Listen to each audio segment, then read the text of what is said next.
Ouais, c'est moi. Les bons copains, j'interromps quelques instants cet épisode pour vous prévenir qu'on a abordé des sujets délicats, des sujets qui peuvent heurter la sensibilité de certains, mais qu'on les a abordés avec beaucoup de bienveillance et beaucoup de recul. Voilà, on peut continuer l'épisode ensemble. Salut les bons copains, bienvenue sur ce nouvel épisode de La Bonne Copine. Je suis trop contente d'être avec vous pour ce nouvel épisode. C'est un épisode spécial parce qu'aujourd'hui j'ai mon premier interview qui est Zazie. Salut les bons copains. Merci beaucoup Zazie d'être là, je suis trop contente. Moi aussi Aïcha. Aujourd'hui c'est un épisode spécial. Le titre de l'épisode c'est 24 versus 60. Est-ce que c'est toujours trop compliqué d'être une femme? Aujourd'hui j'ai 24 ans et dans moins d'un mois j'en aurai 25. Qui dit 25 dit le quart de siècle. T'es censée avoir une vie organisée. En tant que femme t'es censée être épanouie ou en tout cas savoir un peu où tu vas. Spoiler alerte, moi pas du tout, c'est terrible. À mes 15 ans j'imaginais une vingtaine différente. Je pensais que j'aurais surmonté mes complexes, je pensais que je serais super à l'aise d'être moi, dans mon corps, dans ma féminité, dans toutes ces choses-là. Pas du tout. Je suis remplie de contradictions. J'ai trouvé des jobs que j'ai quittés, j'ai fait des études que j'ai arrêtées, j'ai fait un peu de mannequinat, j'ai jamais fini chez Vogue. Donc c'est un peu compliqué le retour et la claque de la vraie vie. Et donc en tant que femme aussi, je me rends compte qu'on attend beaucoup de moi dans la société. Il faut être jolie, mais pas trop. Il faut être sexy, mais pas trop non plus. Avoir des formes, ça dépend de la tendance Instagram. Donc je me suis un peu beaucoup perdue. Je ne sais plus quoi faire et j'ai plein de questions. Mais ce qui me rassure, c'est de me dire que peut-être que plus tard, plus on grandit en tant que femme et plus on arrive à se sentir plus à l'aise. On arrive à mieux s'assumer et surtout on s'en fout un peu plus du regard des autres. C'est ce que je me dis pour me rassurer. Je vais te poser la question après Zazie. T'es une artiste superbe. T'as 30 ans de carrière, un peu plus de 30 ans de carrière dans la musique. T'es une femme, t'as 60 ans. Donc tous les éléments de ce que c'est qu'être une femme tout au long de sa vie, tu les as traversés tout en étant une personnalité publique. Et je trouve ça incroyable parce que quand je faisais cet épisode, je pensais ne serait-ce qu'au complexe. Si parfois tu te réveilles pas en forme et que tu dois quand même passer à la télé et voir ton visage en grand, je me dis mais quel enfer. Donc j'ai tout un tas de questions à te poser. Est-ce que tu avais des insécurités en étant plus jeune? Ouais. Et est-ce que tu as réussi à les soigner en grandissant? Et à l'inverse, est-ce que tu as développé des insécurités en vieillissant, en grandissant? Alors la bonne nouvelle c'est que ça s'améliore quand même. J'avais des complexes quand j'étais petite. Mes seins sont arrivés, je devais avoir 16-17 ans. Okay.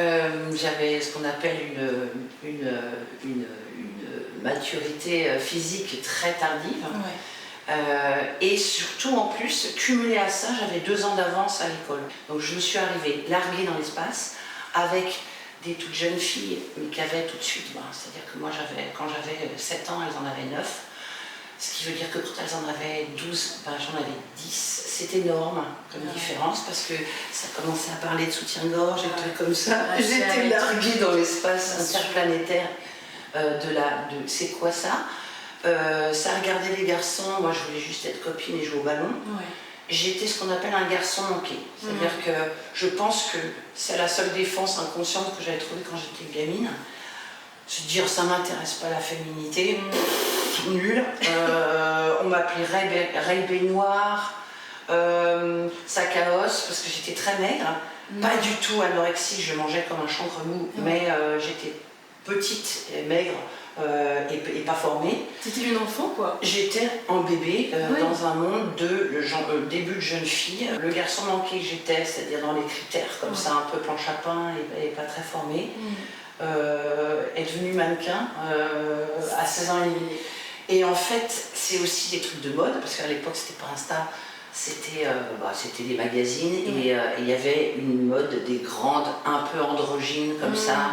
Alors moi j'avais les cheveux longs, etc. J'avais une tête de fille, et puis j'aimais les garçons, enfin voilà, j'étais assez genrée dans mon truc, mais ça m'a beaucoup aidé bizarrement, alors c'est une superficialité totale, hein, le mannequinat, à me dire ok, on peut être belle, en tout cas avoir du chien, avoir quelque chose, avoir du charisme, en étant avec un physique particulier. Voilà. Et ça m'a fait découvrir un potentiel d'une féminité qui était plus la mienne, c'est-à-dire que être une femme, c'est pas forcément correspondre à un format ou un diktat, mais ça m'a aidé en tout cas pour ça. Voilà les complexes que j'avais quand j'étais. Je me retrouve totalement dans tes complexes. C'est vrai. Parce que j'ai eu des seins à 18 ans. Ah bah voilà. Ils sont pas très sensibles. Ah bah voilà. Je te comprends totalement et je comprends, c'est dur, hein. C'est dur. Le papier toilette, mais sauf que tu vas à la piscine, du coup ils fondent, du coup tu te retrouves avec des seins comme ça à 14h, à 15h ils sont tout plats et ils coulent de ton maillot. Super, tu m'as rappelé de très mauvais souvenirs. Voilà, tu peux compter sur moi, j'en ai pas mal comme ça. Et est-ce qu'en vieillissant, tu t'es découvert d'autres complexes ou au contraire pas du tout, tu t'es totalement soignée, tu t'es totalement acceptée, le corps qui change, etc. Ça a été de mieux en mieux en fait. Ah oui. C'est-à-dire que ce qui pouvait sembler être un complexe au niveau de la société, s'est avéré avec le début de mes relations, je dirais amoureuses. Je suis pas tout le temps tombée sur des mecs qui étaient super sympas à ce niveau-là. Il y en avait de temps en temps, tu vois.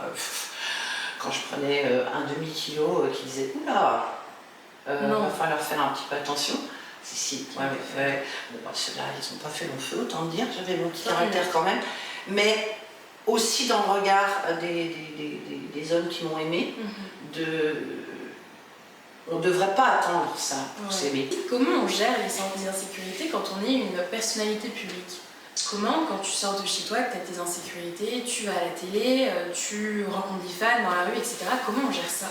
C'est très compliqué. C'est très compliqué parce que moi je suis assez honnête, c'est-à-dire que mon avatar public est pas loin de moi. Bon, il est mieux coiffé. Il se maquille, il a bonne mine, alors que bon, de temps en temps, c'est pas tout à fait ça. Ça, c'est encore gérable. Bon, bah voilà, on a de temps en temps des maquilleurs et des coiffeurs qui savent nous rendre jolis sans tricher trop non plus.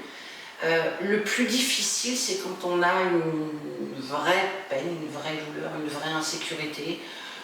Par exemple, moi je sais qu'avant d'avoir ma fille, j'ai eu du mal à avoir un enfant. C'est-à-dire que je tombais enceinte comme ça, mais j'ai fait 3 fausses couches.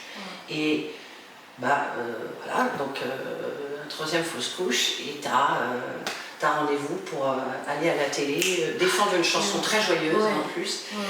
C'est un peu schizophrénique. Il y a une partie de toi qui pleure et une partie de toi qui doit donner le change. Je me souviens par exemple du clip de la chanson qu'on avait fait avec Axel Bauer, qui était un duo qui s'appelait À ma place. J'avais rendez-vous juste après le clip, c'est le jour d'après, pour enlever ce fœtus qui était mort. Et j'avais fait le clip avec ça dans mon ventre, et c'était très compliqué parce qu'en plus la chanson, en même temps ça m'a aidé, puisque c'est un duo impossible entre un homme qui dit mais toi à ma place c'est pas facile d'être un homme, et la femme qui répond mais toi à ma place c'est pas facile d'être une femme. Ça m'a un peu considérablement aidé au niveau de la comédie. On apprend après à avoir une espèce de forme de dissociation qui n'est pas saine, il faut revenir après, parce que ça peut être très déséquilibrant. Bah oui, c'est pas de 8 à 17 t'es quelqu'un et puis 17 heures passées, il faut reprendre ta vraie personne avec tes émotions, tes insécurités, tes douleurs. Ouais, mais de temps en temps ça peut t'arranger. Ah bon? Tu vois ce que je veux dire? C'est quand tu vas faire la promo, ça va. Bon, après quand tu rentres, t'es une merde. Mais il y a un espèce de truc qui fait que t'y penses pas. Alors c'est pas comme ça que tu règles tes problèmes, c'est pas comme ça que tu règles tes insécurités. Il faut se les coller, il faut se les affronter, il faut les regarder avec tendresse. Mais disons que ça peut aussi t'éviter de tourner en rond avec toi-même en disant ça va pas, et ben non, ça va toujours pas. Ou là tu quittes pas le canapé, et tu vois, c'est quand même une activité qui t'oblige à sortir de toi. Et Dieu merci, c'est la musique. Moi je suis auteur et compositeur, tu as aussi ce truc où tu tu peux t'en servir. C'est-à-dire que, pas tout le temps, pas quand tu fais la promo, mais quand tu vas faire un texte, et ben si ça va pas, tu t'en sers. Si tu te sens insécure, tu évacues un peu. Tu le notes. Voilà. Tu essaies juste de trouver un truc qui soit pas trop indigeste ou trop perso. Parce que je pense que autant il faut oser une certaine impudeur dans les textes, autant tu gardes quand même tu passes certains trucs pour toi. Quoi. Je vais pas dire « Ah là, je vous explique, j'ai perdu un enfant, puis j'en ai perdu un deuxième ». Tu vas pas faire ça. Mais tu peux te servir de ça comme d'un matériel qui va t'aider à sortir tes émotions. Quoi. Sur le plan émotionnel, là, je vais parler de la charge mentale. Tu es maman. Comment on gère ça quotidiennement? Est-ce qu'en tant que femme, ça a changé ta vie, ça a changé ta vision de toi-même? Ma fille, j'ai eu tard. Ça veut dire que déjà, au niveau de ma carrière, je commence à comprendre, j'avais fait un peu le tour de mon ego à pieds joints. Et donc c'était très bien. J'avais décidé d'avoir de la place pour elle. Ça a changé du tout au tout. Mais vraiment du tout au tout. Et je ne m'imaginais pas que ça allait changer à ce point-là. Autant je trouve malsain qu'un enfant devienne une valeur de substitution à ta vie. En gros, je m'ennuie, j'ai fait un enfant, je ne peux pas faire ça. Quand on est artiste, on est un peu obligé, enfin surtout avec tout ce qui se passe à l'extérieur, ce qu'on te demande et tout, d'être un peu égocentré. Pas narcissique pour autant, mais un peu égocentré. Faut tout le temps redire que ce soit un label, une maison de disques, un producteur. Non, j'ai envie de le faire comme ça, etc. Ça demande du boulot, donc il faut un peu masser son ego pour avoir un peu le courage de dire ça. Quoi. Quand tu as un enfant, tu as un truc qui fait cette taille-là et qui décide de tout. Tu dors ou pas, on a foutre. J'ai faim, ouais, change-moi. Tu comprends rien, et ben, pour toi. Ok, et donc là, du coup, tout ce truc-là, ça devient non pas le centre du monde, mais oui, ton centre se déplace. Et à vie, il s'est déplacé. Je pense qu'il y a beaucoup de femmes qui pensent qu'elles ne peuvent pas faire ce métier parce que c'est compliqué d'avoir des enfants, c'est compliqué d'être en même temps parent et artiste, c'est compliqué d'être en même temps en tournée, etc. Mais c'est faux. C'est faux. C'est faux les meufs. Je l'écrirai en gros en bas. Faux. On peut. Un enfant s'inclut dans ta vie. Un enfant est très souple par définition. Ça ne veut pas dire qu'il faut lui faire n'importe quoi, mais si tu l'emmènes et s'il ne dort pas chez lui tout le temps et s'il est dans un tourbus plutôt que toujours dans le même berceau, à partir du moment où tu mets des repères dans sa vie, à savoir des repères humains ou des repères, c'est toujours à telle heure qu'on va manger. Ça donne des enfants en plus qui sont assez bien partout et plutôt cool. Donc il y a un juste milieu à trouver, mais en fait bizarrement ces métiers-là, quand t'es pas en tournée, oui c'est un peu chaud quand t'es en tournée, mais quand t'es pas en tournée, tu les vois vachement plus qu'une mère qui doit partir à 8h30 et qui rentre à 19h quoi. Bien sûr. Moi j'étais là pour le petit-déj, tous les petits-déj. Et puis tu es là pour l'école quand elle est là. Quoi. Ce qui s'est passé, c'est que comme je devenais responsable, et que j'étais parfaitement responsable, tu vois, parce que c'était vraiment le fruit d'un amour avec son papa, que je prenais toute l'ampleur d'avoir mis un enfant au monde, et donc un futur adulte. Et d'un coup, je trouvais que le monde était nul, que j'allais pas être à la hauteur, que comment faire pour être positive alors que le monde il craignait, enfin tout ça quoi. Totalement, je comprends totalement ça. Moi j'ai pas encore d'enfant, mais c'est vrai que plus jeune, il y a encore quelques mois, je pensais que je n'en aurais pas parce que j'avais effectivement très peur. Je me disais, pour avoir un enfant, il faut être un adulte nickel. Moi je vois avec les conversations avec mes copines, on se retrouve tard et puis à 1h30, tout le monde a quelque chose à raconter sur les traumas des parents, sur le truc, etc. Et je me disais, mais c'est une tellement grande responsabilité, je supporterais pas qu'un jour un enfant vienne et me dise à cause de toi, terrible. Donc tu mets le doigt sur une des peurs que j'avais, effectivement. Est-ce que ça t'arrive d'avoir des doutes? Est-ce que ça t'arrive de te sentir nul, pas à la hauteur? Est-ce que par des moments t'as des émotions, t'as l'impression sur le plan musical, sur le plan professionnel ou dans ta vie de tous les jours? Est-ce que ça t'arrive? Est-ce que Zazie, elle peut se sentir nulle? Tout le temps. Tout le temps? Et doute, ça veut pas dire que je me sens nulle. mais douter, c'est garder de l'élasticité. Donc quand tu es auteur et compositeur, si tu gardes pas cet exercice de doute, de questionnement, remise en question, que ce soit de toi, tu vois, tu as fait un truc et tout, avec tes bonnes habitudes, tu commences à savoir faire et tout, là, tu lis ça, tu dis mais je me fais chier quoi, ça m'emmerde, je l'ai déjà dit, là j'ai piqué ma flemme, donc vas-y, déchire. Bon ok, est-ce que je pense vraiment ça? Oui, pas tous les jours. Le doute fait partie attenante de la création. Il n'y a rien de plus sain quand tu l'acceptes. Ça t'évite d'arriver, si tu l'as gommé, si tu t'es pas dit ça, tu vas direct à l'angoisse et à la peur. Tu vas pas à la tristesse. La tristesse, c'est sain, la tristesse. Ouais. Tu vois, c'est oh, je suis triste aujourd'hui. Ben pourquoi? Ben parce que je m'ennuie, ou parce que la personne que je suis m'ennuie, ou parce que j'aimerais avoir ça et j'y arrive pas. Ok, ben tu y arrives pas. Bon, ben écoute, va un peu vers mes carpe diem, quoi, être un peu tendre, se regarder avec tendresse. C'est vrai que ça, je pense que c'est un de mes grands défauts. Je me dis, et en plus, je sais pas, il y a un truc un peu mental de clac, il n'y a pas le temps. Il n'y a pas le temps, il faut que tout soit parfait maintenant, et si c'est pas parfait à l'heure que je l'ai dit, et bah oh non, mais je suis la plus nulle, et je doute, et j'ai peur, et etc. Et en fait, tu te paralyses et tu fais rien, et donc encore plus de tristesse. Voilà, de culpabilité. Exactement. Et donc encore moins de mouvement. Oui, exactement. C'est un cercle vicieux. En tant que compositrice, tu ressens pas la pression de il faut toujours que j'écrive? Ça a été très compliqué entre le premier et le deuxième album. Parce que forcément, le premier, j'ai eu, je dirais, toute ma vie d'avant pour l'écrire. Et puis, je sais pas ce que c'est que ce métier. Et puis, je me dis, il y a peut-être des gens qui ont trouvé ça ridicule. Je suis en train de leur livrer mes intestins. Bon, c'est pas toujours beau, quoi, tu vois.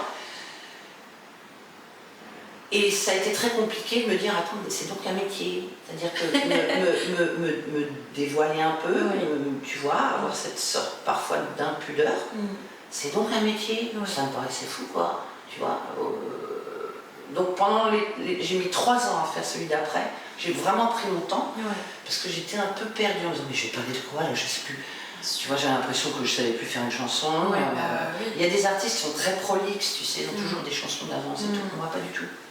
Je rentre en album comme je rentre tu vois, dans une espèce de caverne en me disant, ok, c'est vraiment un travail assez solitaire au départ, quoi. Oui.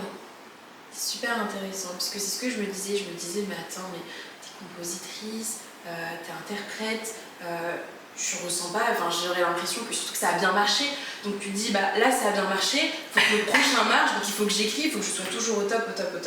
Je me disais mais tu dois avoir un poids quand même de responsabilité qui est assez énorme. Oui, je me dis, c'est surtout dans ces métiers-là, il y a beaucoup de gens qui gravitent autour de l'artiste. Et c'est bien parce qu'on n'y arrive pas tout seul non plus, tu vois, c'est bien aussi d'être aidé, c'est bien aussi d'avoir éventuellement une maison de disques qui dit bah là, ouais, alors les titres sont bien, enfin il n'y a rien qui me bouleverse, bon, du coup ça te nerve, que tu vas faire un titre, non pas pour les bouleverser, mais en disant allez alors, et ça, donc ça peut te pousser parfois dans tes retranchements. Mais quand même, la patience c'est ce qu'il y a de plus dur à faire entendre aux gens qui sont dans ce métier autour de toi, mais qui ne sont pas dans ta position. Moi, je pense que pendant très longtemps, je me disais, mais c'est pas possible, pourquoi elle ne comprend pas que je suis fatiguée? Pourquoi elle ne comprenne pas qu'il me faut 2 jours pour finir ce truc? Je ne comprends pas, ça me semblait tellement évident. Mais qu'est-ce que j'étais égoïste, en fait. Il est parfaitement normal que l'autre, et c'est bon partout, hein, dans le couple ou dans tes rapports avec tes copains, il est parfaitement normal qu'un patron ne te comprenne pas. Il est parfaitement normal que quelqu'un qui fasse le robinet alors que toi tu es la source qui coule, c'est complémentaire, mais c'est pas le même boulot, donc c'est pas le même cerveau forcément. Et donc en fait le nerf de la guerre c'est la communication. C'est compliqué parce que quand tu es artiste tu es un peu dans ces cas-là fragiles. Toi tu n'as pas fini tes chansons, tu dois les faire écouter. Tu es encore un peu remué par ce que tu as sorti de toi et tu n'as pas encore remis l'armure de la promotion, tu vois. La maternité, le vieillissement, les ruptures, ce sont des étapes très marquées dans la vie d'une femme. As-tu des moments où ces transitions ont profondément influencé ta musique ou ta perception de toi-même? Oui. Je pense que le moment où, je dirais plutôt vers 40 ans, 45, ça dépend des femmes, début de la ménopause par exemple. Ouais. Autre sujet qui commence quand même, on commence à en parler, peut être assez compliqué et en même temps hyper intéressant à explorer. Ouais. Une fois de plus, le tout c'est d'accepter. T'as des vrais moments de tristesse, bon, je ne parle pas des bouffées de chaleur et tous les signes physiologiques, mais moralement ça impacte aussi, tu as des sauts d'humeur de l'espace, tu ne te reconnais pas. Et pour cause, il y a vraiment une période où c'est pas du tout la personne que tu as l'impression de commencer à connaître. Enfin, particulièrement puisque j'ai 60 ans, je pense qu'il y a un moment où quand on a l'impression de plus se reconnaître, parce qu'on est aussi sujette à des changements hormonaux, nous les femmes, que ce soit lors d'une maternité ou que ce soit aussi lors de la ménopause après. C'est pareil, quoi. C'est très flippant au départ, on a l'impression d'être une autre personne et puis en fait c'est carpe diem, quoi. Faut accepter ce qui nous arrive, accepter que la société regarde ça d'un œil bizarre et se dire bon ok d'accord, je vais pas le trouver là la solution. C'est à moi de le dire, c'est à moi d'être qui j'ai envie d'être, quoi. Est-ce qu'on parlerait pas un peu d'amour, Zazie? Wouhou! Mais alors, parlons d'amour, Aïcha.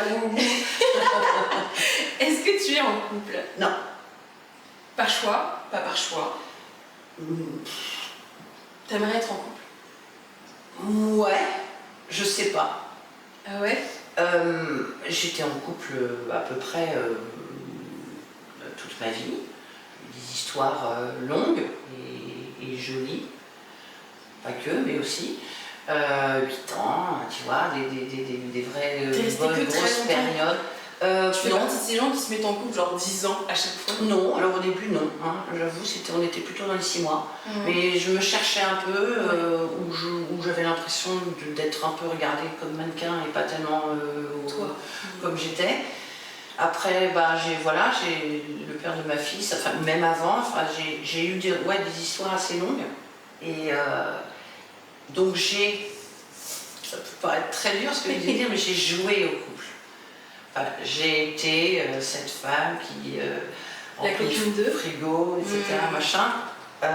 Même si j'avais évidemment des compagnons qui étaient pas des clichés vivants, quand même, quoi. Voilà, les enfants, la famille recomposée, enfin toute la panoplie. Hein. J'ai fait tout. T'as tout fait. Mais sans du tout remettre ça en question parce que j'aimais bien. Et puis, alors peut-être que c'est aussi un traumatisme qui a suivi une période où j'étais avec quelqu'un qui a été un peu toxique, je pense, ou en tout cas on a été toxiques tous les deux, parce que c'est jamais qu'une personne qui a la responsabilité. Après j'ai eu des aventures. Alors bon, ça pouvait être des aventures où j'y croyais à mes durs comme fer, hein, en plus j'avais déjà quand même plus de 50 ans, donc on se connaît mieux. Donc aussi quand on se connaît mieux, on se dit bon bah là non, au revoir tout de suite pour pas... On est moins plein de croyances, quoi, voilà. Et puis c'est vrai que là ça fait un moment que j'ai pas de copains ni d'amis un peu particuliers. Mais en fait, ça me manque. Particulier, c'est un petit fucking friend, un petit dessert, quoi. Je pense que de toute manière, c'est vrai que moi ça m'a pris aussi du temps de penser que le sexe c'était pas forcément l'amour.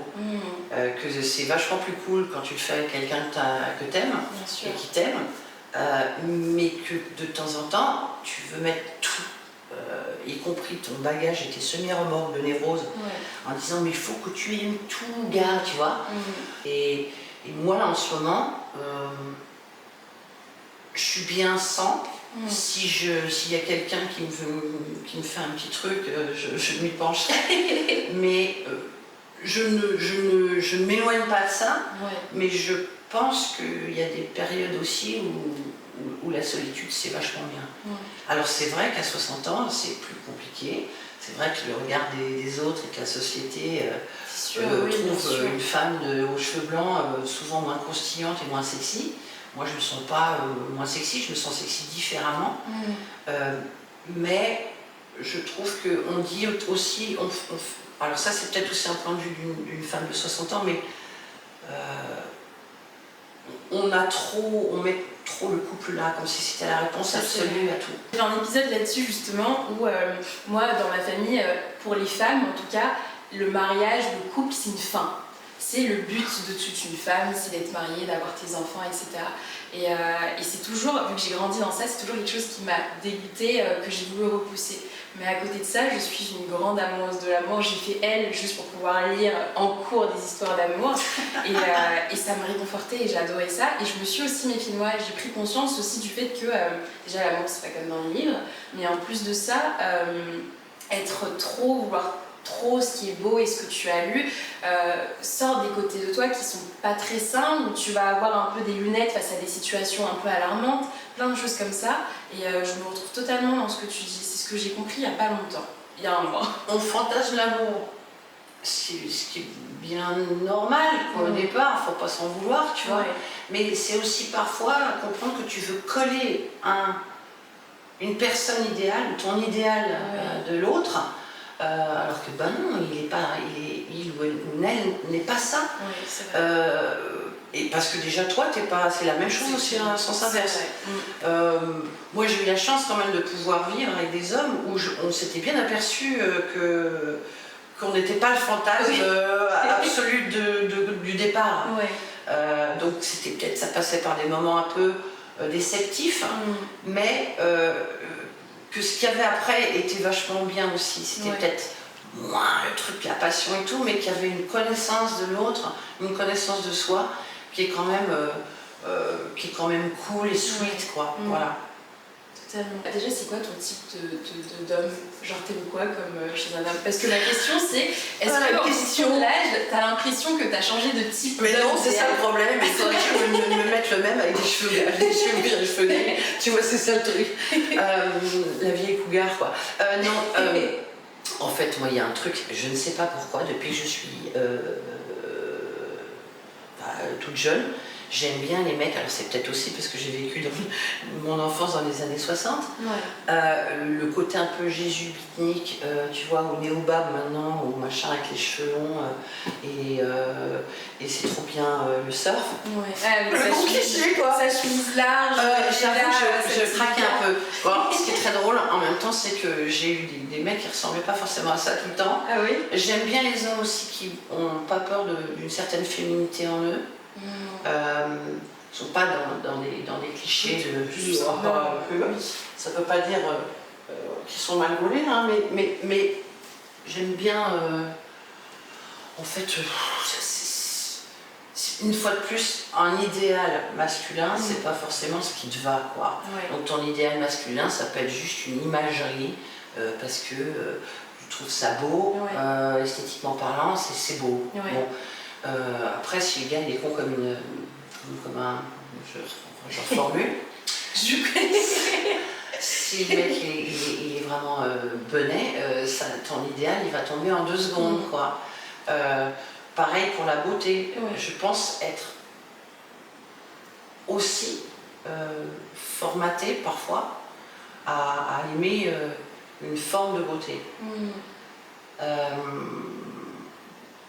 Mais ma vie a prouvé aussi que la singularité, et donc pas quelqu'un de joli, mais quelqu'un de vraiment profondément beau, ou avec du charisme, la séduction elle n'est pas dans ces formats-là, quoi. Est-ce que tu as déjà eu l'impression qu'être en couple, ça a pu un peu ternir ton image publique? Parce que je me faisais la réflexion, quand tu es une femme et que tu as un copain, que tu es mariée, etc., et que c'est public, et que ça s'arrête, j'ai toujours l'impression que la société, les gens étaient toujours plus durs envers les femmes et que c'est très compliqué pour les femmes de se détacher d'un partenaire qu'elles ont pu avoir. Je pense par exemple à Tina Turner ou à Britney Spears, qu'une fois qu'elles se sont séparées, très difficile la séparation personnelle, mais en plus il faut la séparation publique, il faut l'annoncer, il faut que les gens le comprennent. Et j'ai l'impression qu'on ne les a jamais... il y a toujours l'ombre de leurs anciens partenaires. Est-ce que tu as l'impression qu'en tant que femme, qui est une personnalité publique, qui est musicienne, quand tu affiches ton couple, c'est un risque à ce que ça ne te quitte pas? Alors, sincèrement, je ne l'ai pas ressenti. C'est vrai? Et pourtant, il y a des moments qui ne sont pas faciles, où si, par exemple, tu as un partenaire qui est un peu connu, je ne dirais rien à personne, parce qu'on a bien caché notre jeu, et que tu le rencontres dans la même émission, et tu fais, ouais, et c'est dur, parce que tu le vois avec une autre nana, et que toi, tu dois bien masquer ton seum, je peux sourire. Bien le seum. Ouais. Donc, il y a des moments qui ne sont pas faciles, parce que c'est une vie publique, et que tu dois, voilà, tu dois pas... tu dois faire un truc qui est un peu contre ta nature et ce que tu ressens. Mais je n'ai pas eu... Alors, j'ai aussi beaucoup protégé ma vie privée. On m'a rarement vue en couple dans les magazines, ou alors c'était des images volées de Voici, et People, etc. Il n'y avait pas non plus d'incidence, c'est-à-dire que j'étais pas avec un amant qui était marié, ou un truc tout glauque comme ça. Un truc people. Voilà, donc j'étais assez ennuyeuse pour les people, pour pas les intéresser. De garder ma zone privée. J'ai jamais, par exemple, ouvert trop les caméras à l'époque. Tu vois, à mon chez-moi, c'était chez moi, c'est vrai que ça, à mon adresse, ou tu vois, des trucs comme ça. Tu vois dans le salon, avec la bibliothèque, avec le chat, c'était très... ouais, exactement. Moi, j'ai fait attention à ça, qui fait que non. D'ailleurs, je pense que c'était compliqué, peut-être plus pour mes partenaires. Là où je te rejoins, c'est que la vie publique, le fait d'être quelqu'un, parfois un personnage public, pas tout le temps, surtout quand tu es une femme, peut être compliqué pour un homme. Parce que, alors, je te cite un exemple précis, tu vas au resto, le gars te reconnaît et va te faire goûter le vin. Alors, on s'en fiche et je trouve ça très bien qu'il me fasse goûter le vin, parce que pour de vrai, j'étais meilleure, mais pour choisir. Mais ça, dans l'imagerie un peu, tu vois, même si mon mec m'a invité au restaurant, quoi, t'as envie d'un petit truc protocolaire, même si c'est un peu vieux jeu, tu vois. Non, le mec il n'existait pas, quoi. Donc j'ai bien vu qu'avec mes partenaires parfois, c'était compliqué, parce qu'ils étaient bizarrement ce qu'on connaît plus, ce que la société connaît plus, à savoir la femme d'eux. Exactement. Parfois ils étaient le mec d'eux. Et je pense que c'est compliqué aussi pour un homme, ça. On va parler du plan professionnel. Ma première question, c'est comment est-ce qu'on arrive à s'imposer dans ton milieu quand on est une femme? En restant soi-même, en ne cherchant pas à être un mec si on n'en est pas un. C'est-à-dire que parfois, tu peux avoir le côté un peu bossy, comme on dit en anglais. Tu peux confondre en disant si ça marche pas, parce que je le dis, j'ai l'impression de le dire comme quelqu'un, mais d'être moins entendu. En fait, faut un peu répéter. Tu vois, par exemple, tu arrives dans un studio, moi je sais me servir d'un ordinateur, pas comme un mec qui aurait fait ça toute sa vie, ou une nana qui aurait fait ça toute sa vie, mais ça va, quoi. Et tu arrives, puis tu sens que tu es un peu testé parfois, tu vois, c'est quand même un truc un peu misogyne. Alors est-ce que tu peux me faire ça, tu peux me faire un bon, tu vois, tu dis 3-4 termes histoire de dire, ou alors tu prends la souris et tu fais ça. Ok, d'accord, ok. C'est des petits trucs comme ça où tu as l'impression d'être un peu testé parfois en permanence. Toujours aujourd'hui, après 30 ans de carrière? Oui. Toujours? Oui, sur certains trucs, mais après c'est compliqué aussi parce que mon métier, il y a une zone où c'est pas évident. C'est-à-dire que je peux avoir par exemple une intuition sur un titre en disant je te jure, il faut qu'il soit sur l'album, etc. Et je vais être un peu la seule. Et c'est normal parce que ça doit répondre à une intimité qui fait que si je suis convaincue, je vais être plus convaincante et la défendre mieux. C'est même pas la faute du titre, je dirais. Tu vois, Speed, par exemple, c'est un titre où je me suis battue 8 mois pour que ça sorte en single. 8 mois? Voilà. Et pourtant, j'avais déjà 30 ans de carrière derrière. si j'ai dû un peu me battre plus en tant que femme, je dirais au début, oui. Où tu avais quand même des gens, moi j'ai quand même vécu, quand je faisais écouter mes titres, un gars dans un gros label, dans une grosse major, qui m'a dit il y a quelque chose qui est intéressant, ce serait bien de venir déjeuner tel jour. Déjeuner, je me dis je crains rien quoi. Ouais. Heureusement j'avais été mannequin avant, donc je les avais vus les filous, voilà. Ouais. Je suis arrivée et en effet on m'a proposé, il m'a été proposé éventuellement pour une signature que je vienne le soir. Et bah là évidemment j'ai ricané et j'ai dit bah je vais y aller. Ouais. Donc ce qui est très drôle c'est que c'est une autre personne qui était une femme qui était directrice artistique de cette maison de disques qui m'a signé. Donc voilà. Et est-ce que tu as l'impression, tu vois, l'expression success story, tu as l'impression qu'une femme dans l'industrie de la musique, elle peut avoir la même success story qu'un homme? Est-ce que toi, si tu as l'impression d'avoir atteint ta success story, ou oui. C'était plus compliqué en tant que femme, où tu as vu des hommes qui sont arrivés, qui n'ont pas ne serait-ce mis que 1% de l'énergie, du combat que tu as fait pour arriver là où tu es? J'ai l'impression qu'on s'est quand même bizarrement battu à armes égales, puisque c'est tellement impalpable la musique, et que la personne qui décide en fait c'est le public. Oui, il peut y avoir des circonvolutions, peut-être que mes grandes jambes m'ont aidé à signer, ou le fait que tu vois tous les premiers articles, j'ai halluciné, c'était elle a été mannequin, mais quand même écoutez. C'est comme si on me résumait à mon aspect physique ou à la taille de mes jambes, où tu disais, wow, quand même, là on est resté quand même un peu bas du ciboulot. Mais en fait, je pense que je n'ai jamais parlé en termes de success story. C'est vrai que c'est des mots qu'on emploie et qui, pour moi, sont vides de sens. Mais depuis tout le temps. Il faut que tu réussisses dans la vie. Mais ça veut dire quoi? Ouais. Et aujourd'hui, tu dirais que tu es arrivée à ce stade-là où tu es fière de toi, tu es content de ce que tu as pour toi, sans réutiliser le mot réussir du coup, mais tu te sens en phase avec toi-même, avec ce que tu as accompli professionnellement, personnellement, tu as l'impression d'être arrivée au bout? Non, pas du tout, je suis d'une totale immaturité. Donc, que ce soit pour mes relations, tu vois, futures, etc., ou que ce soit sur les choses que j'ai encore envie de faire, Dieu merci, j'ai toujours l'impression d'avoir, non pas cet ado pénible, mais cet enfant en moi. Ce truc, tu sais, d'excitation, tu dis, waouh, on va à la piscine, il fait chaud, c'est super.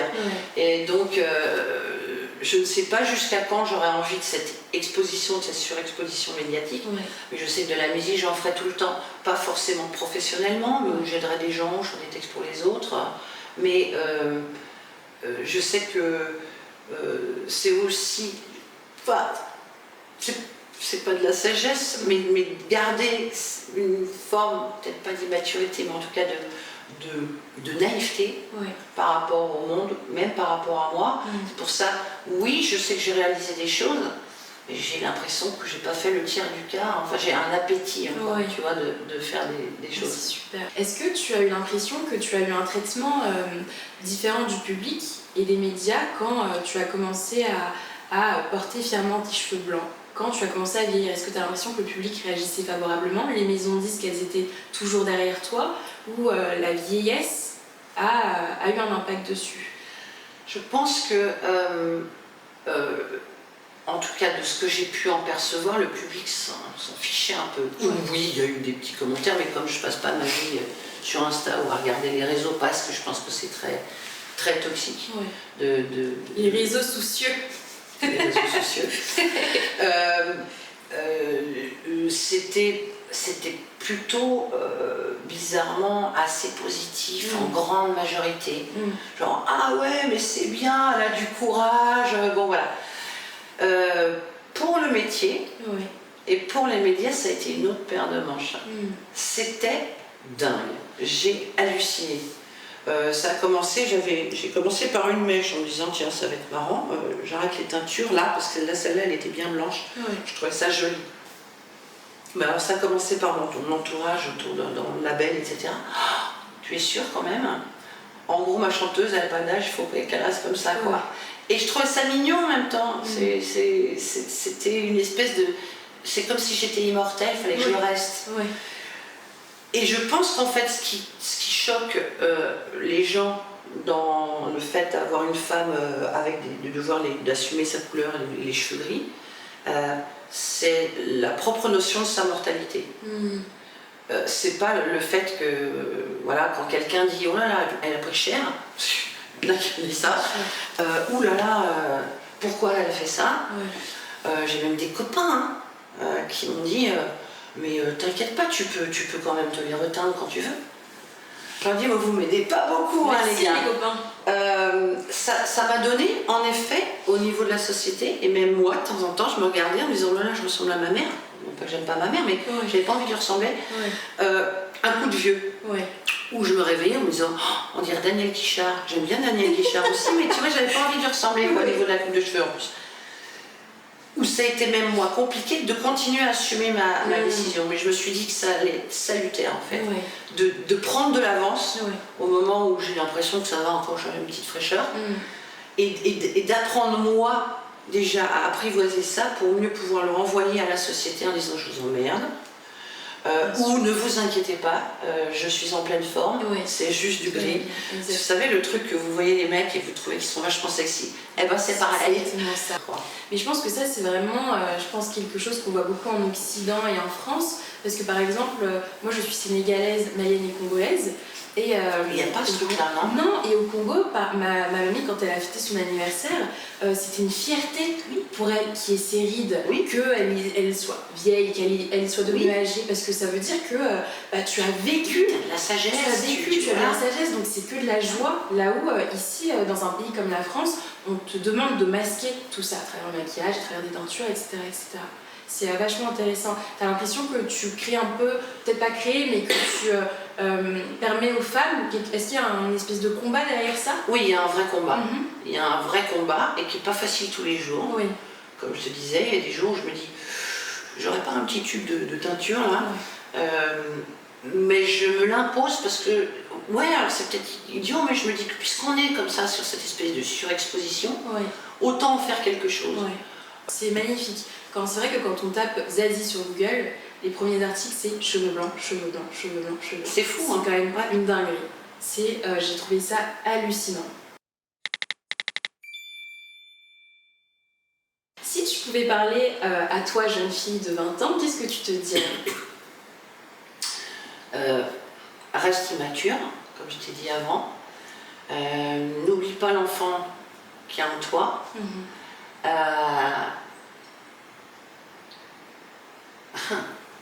Et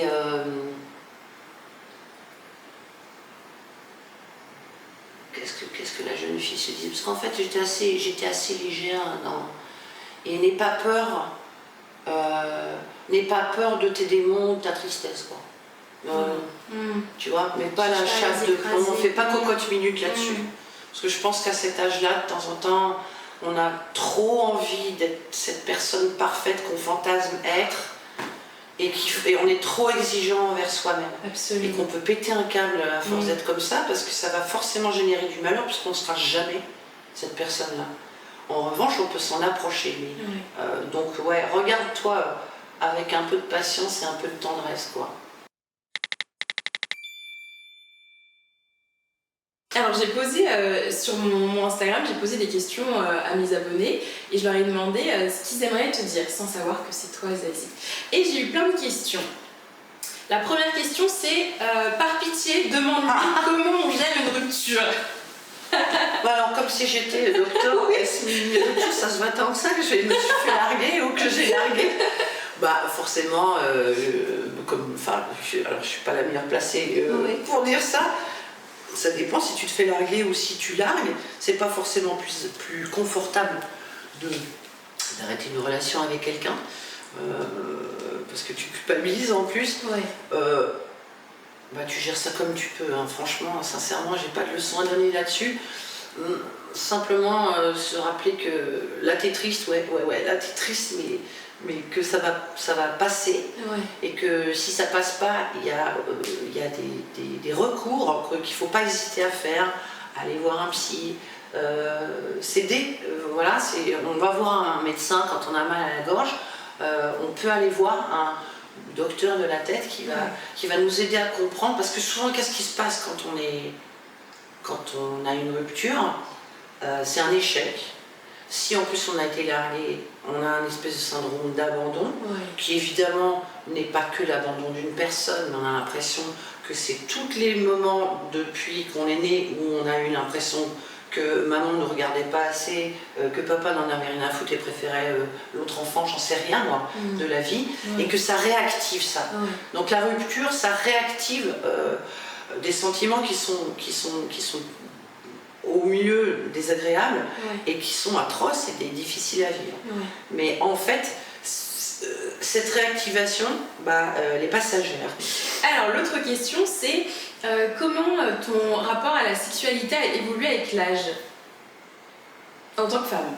Alors, au début très clairement, étant aussi, ayant 60 ans, on était dans quelque chose qui était beaucoup plus tabou, je pense, qu'à votre époque. Ça ne veut pas dire que c'est simple, la sexualité pour les femmes maintenant, ça ne veut pas dire qu'on se connaît, mais j'acceptais une méconnaissance de moi à partir du moment où je faisais plaisir à mon partenaire. Pourquoi? Je ne sais pas. Alors, heureusement, je suis assez épicurienne, au bout d'un moment, ça a commencé à m'embêter. Et heureusement aussi, je suis tombée sur des très bons amants. Je ne suis pas restée avec eux, mais par contre, ils m'ont vraiment aidée à explorer ma sexualité, à me dire qu'il n'y avait pas de bonne ou de mauvaise sexualité, à m'aider à voir comment je fonctionnais, à être patient, épicurien aussi, et à aimer ce chemin plutôt que juste alors voilà, ça s'arrête à l'orgasme et puis c'est bon quoi. Et le tout, c'est de rester un peu courageux aussi et honnête par rapport à soi. Et dans la mesure du possible, honnête avec son partenaire. Ce qui est très compliqué, mais parce que bon, si on n'éprouve rien, c'est pas forcément la faute de l'autre. Ça peut être aussi parce qu'on a un blocage, on peut explorer ça, on peut jouer avec ça en disant bon allez vas-y, on va recommencer, on commence par les chaussettes. Il y a quand même, c'est quelque chose de très secret, mais en même temps qui devrait être quand même un bon moment, quoi, pas un truc à subir. Absolument. Je me retrouve totalement dans ce que tu dis parce qu'on a vraiment de la chance, on a de plus en plus de femmes qui libèrent la parole sur la sexualité, sur comment accepter ou ce qu'il ne faut pas accepter. Et c'est vrai que quand tu découvres la sexualité, tu as vite envie de reproduire ce que tu connais, ce que tu as vu à la télé, ce que tu vois dans les films, ce que tu vois dans les films porno, etc., etc. Donc tu te dis, faut que j'assure, faut que je fasse ça, etc. Et de toute manière, c'est toujours très centré sur le plaisir de l'homme. Et la performance. Et la performance. Du coup, tu te retrouves premier soir au lit, allez, t'en fais pas! Ah, j'ai une petite anecdote, mais je la mettrai pas parce que ma mère va regarder la vidéo. Mais on se met en couple avec et on est là, je me dis, allez, lui, je vais la voir, je vais sortir des trucs, etc. Et on est en train de faire un câlin. Et à un moment donné, je me dis, ah, mais j'avais vu, ma copine m'avait raconté qu'elle avait fait un truc. Du coup, j'ai dit, je vais faire la même chose qu'elle. Et là, je sens une douleur dans le ventre. Génial. Et je me dis, ah c'est bizarre, j'ai très chaud d'un coup, je transpire. Et elle me dit, ça va? Je dis, oui, t'en fais pas, etc. 10 minutes plus tard, je lui dis, je suis désolée, faut que j'aille à la terrasse, faut que je prenne de l'air. Du coup, je suis là, toute nue, sur la terrasse, accroupie, en train d'essayer de respirer. Il me dit, mais t'es sûre que ça va? Et je suis dit, oui, t'en fais pas, ça va, etc. Je te la fais courte, mais le lendemain, du coup, je me réveille, je rigole sur un tweet que je vois, etc. Et j'ai super mal au ventre, je me mets à pleurer. J'appelle en mode, là il y a un truc qui va pas, faut que tu m'emmènes à l'hôpital, on est sur son scout, je tiens pas, etc. J'arrive et en fait j'avais un kyste ovarien et j'ai tellement fait des trucs trop bizarres qu'il s'est explosé et que du coup j'avais genre du liquide dans l'estomac. Très bien, j'ai eu des kystes ovariens aussi. Dingue. J'avais trop honte. Devant les médecins, comment vous êtes fait ça? Je crois que j'ai glissé. Mais c'est super choc. Tu sais quoi, c'est exactement ça. On a tendance à confondre la sexualité ou l'acte sexuel avec la performance ou pareil quoi, comme si ça devait être successful, c'est ça. immédiatement. Alors oui, faire attention à l'autre parce que c'est un moment très intime, donc très fragile. Bien sûr. C'est pas facile d'être un mec, hein. C'est pas facile de bander, c'est pas facile d'avoir un orgasme pour une femme, c'est très complexe aussi. Donc aussi un peu de tendresse. Alors, l'autre question, c'est est-ce que tu crois en l'amour parfait? Tu y as un peu répondu tout à l'heure. Alors, je trouve que la perfection, il n'y a rien de plus pénible. Et de moins humain. Enfin, je veux dire, on n'est pas des robots, quoi. Et c'est quoi la perfection, en fait? Bonne question. Ou alors je rajoute un mot après, je dis il faut être parfaitement imparfait. Donc, parfaitement soi-même. L'amour parfait n'existe pas. Il y a des gens qui ont plus de courage que d'autres, ou qui ont plus d'aisance à apaiser l'autre, ou à comprendre l'autre. En revanche, je pense qu'une des clés de ça, c'est de ne pas confondre être aimé et aimer. Alors, à 60 ans, est-ce qu'on se soucie encore du regard des autres? Je me soucie plus de mon regard à moi, envers moi, que du regard des autres envers moi. Puisqu'il n'est pas simple tous les jours, puisque la société envers les femmes peut te proposer une petite obsolescence. Je pense que je fais plus. Il y a des moments, par exemple, je suis pas maquillée, je me regarde et me dis eh ben t'es pas dégueu, je te jure, comme si j'étais la plus misogyne des personnes. Tu vois, c'est une espèce de dissociation de moi-même. Je dis, en vrai tu vois. Je m'appuie là-dessus en me disant, là, en plus, tu sais, c'est pas forcément très sain, mais c'est cette personne-là, sans make-up, etc., est parfaitement imparfaite. Et donc elle-même, avec les rides, avec les trucs. Mais en fait, j'arrive à voir plus de choses dans mes yeux, dans mon sourire, et trouver ça chouette aussi, quoi. Mais ça demande de déconstruire, quoi. Ça demande de déconstruire des schémas de la société et aussi qu'on a envers soi-même. Absolument. Y a-t-il eu un moment particulier où tu as compris ce que ça voulait dire d'être une femme? Où tu as compris ce que c'était? Le poids, est-ce qu'à un moment donné, tu as eu un déclic et tu t'es dit que tu portais le poids d'être une femme? Au moment où j'ai mis Lola au monde, où j'ai mis ma fille au monde, bizarrement. Et attention, il n'y a pas besoin d'enfanter pour ressentir ça, parce que ce serait un piège. Je devrais dire, ah ouais, t'es pas une vraie femme si t'as pas eu d'enfant, c'est totalement faux. Je pense que je me suis sentie mortelle, je me suis sentie fragile, je me suis sentie timorée.